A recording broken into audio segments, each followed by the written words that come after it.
जय जगन्नाथ दर्शक बंधु, आज आम जानिबा प्रभु श्री गणेश पूजा दिन चुपचाप कहि दियंतु एही गोटे मंत्र जेहु मंत्र कहवा द्वारा प्रभु श्री गणेश सबु मनस्कामना शीघ्र पूर्ण कर दर्शक बंधु आसतु जानिबा सेही चमत्कारी मंत्र विषय। दर्शक बंधु, गणेश चतुर्थी एही वर्ष 27 अगस्त रे पड़ुछि। एही पर्व रे घर मानकर गणपति को आनिबा एवं उत्सव मनैबा आरंभ हो सारिलानि, किंतु यदि आपण मध्य आपनक इच्छा अनुसार 3, 5, 7, 9 किंबा 11 दिन जाए घरे गणपति को विराजमान करने को चाहूचंती एवं तांका पूजा करी तांकर असीम कृपा पाइबा को चाहूचंती तो आमे आपण मानकु गणपति स्थापनार ठीक विधि विधान एवं तांकर पूजा करिवार विधि विषय कहबाकू जाउछु। गणपति को घर को आनिबा पाई प्रथमे गणेश चतुर्थी दिन गणपति को मूर्ति को घर को आनंतु, किंतु भगवान श्री गणेश को घर को आनिबा पूर्वरु पूजा स्थल को भल भाव सफा करंतु एवं पूरा घर को गंगा जल सहित छिंची दियंतु। गोटे सफा चौकी उपरे लाल रंगर कपड़ा बिछाई सेही कपड़ा उपरे चाउर स्वस्तिक चिन्ह बनांतु। ओम गणेशाय नमः जप करिबा सहित गणपति को स्थापना करंतु। एहा परे गणपति को दुब किंबा पान पत्र साहाय्य गंगा जल स्नान करांतु।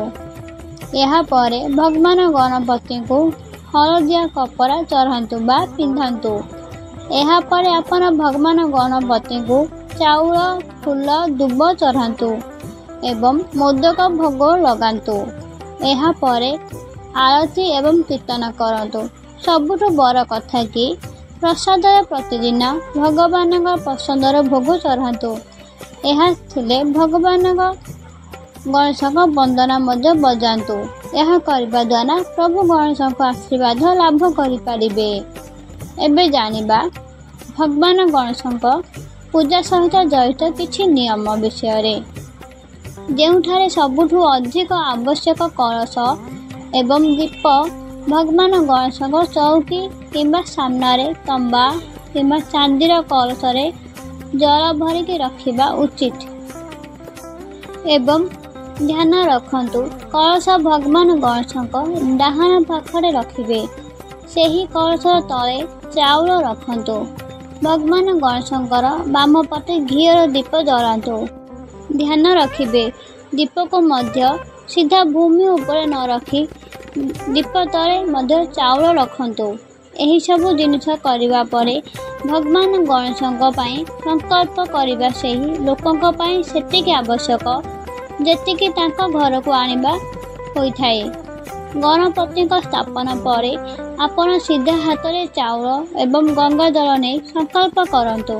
कहंतु आमे एतिकी दिन गणेश को आमर घरे स्थापित करी सबुदिन विधि विधान पूजा करिबो।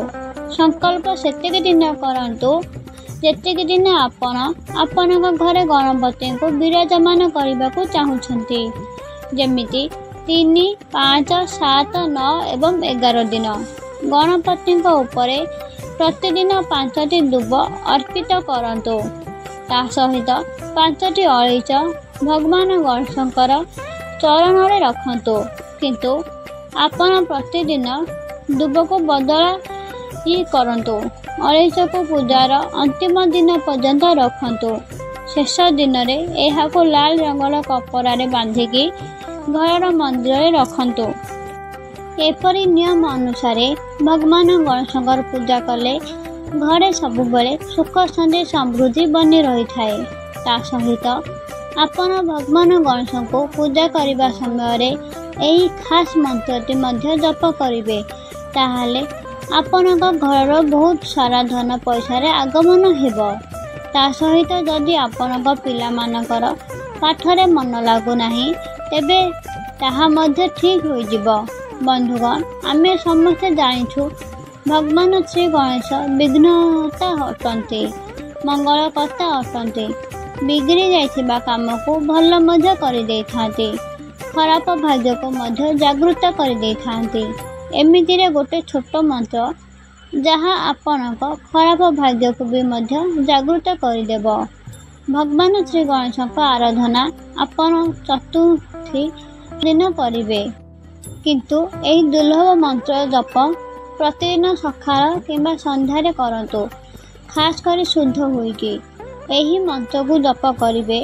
ଏହି ମନ୍ତ୍ରକୁ ଯଦି ଲଗାତାର କିଛି ଦିନ ଆପଣ ଶୁଣିବି ଦିଅନ୍ତି ତ ଜୀବନରେ ସବୁ କଷ୍ଟ ଦୂର ହୋଇଯିବ।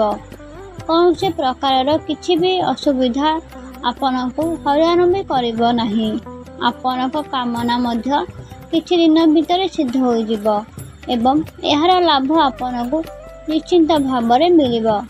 ଗଣପତିଙ୍କ ବହୁତ ସାରା ମନ୍ତ୍ର ରହିଛି ଯାହାର ଜପ କରିବା ଦ୍ୱାରା ତାହାର ଲାଭ ଆପଣଙ୍କୁ ମିଳିଥାଏ, କିନ୍ତୁ ଆମେ ଆପଣଙ୍କୁ ଯେଉଁ ମନ୍ତ୍ରଟି କହିବୁ ଯଦି ଆପଣ ସେହି ମନ୍ତ୍ରଟିକୁ ଜପ କରିଦିଅନ୍ତି ତେବେ ଜୀବନରେ ଆଉ କିଛି ପାଇବାର ଅଭିଳାଷ ମଧ୍ୟ ରହିବ ନାହିଁ, କାରଣ କିଛି ନ ମାଗିବାର ହିଁ ଆପଣଙ୍କୁ ସବୁ କିଛି ମିଳିଯିବ।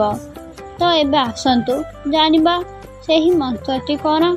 ଓମ୍ ବକ୍ରତୁଣ୍ଡାୟ ହୁମ୍। ଏହି ମନ୍ତ୍ରକୁ ଭଗବାନ ଗଣେଶଙ୍କର ସ୍ୱରାକ୍ଷ ମନ୍ତ୍ର କୁହନ୍ତି। ଏହି ମନ୍ତ୍ର ଏକ ପ୍ରକାର ବଶୀକରଣ ଅଟେ।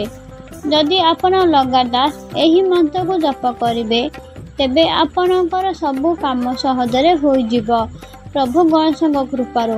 ଖାସ୍ କରି ଏହି ମନ୍ତ୍ରକୁ ଆପଣ ଗଣେଶ ଚତୁର୍ଥୀ ଦିନ ଠାରୁ ଆରମ୍ଭ କରନ୍ତୁ।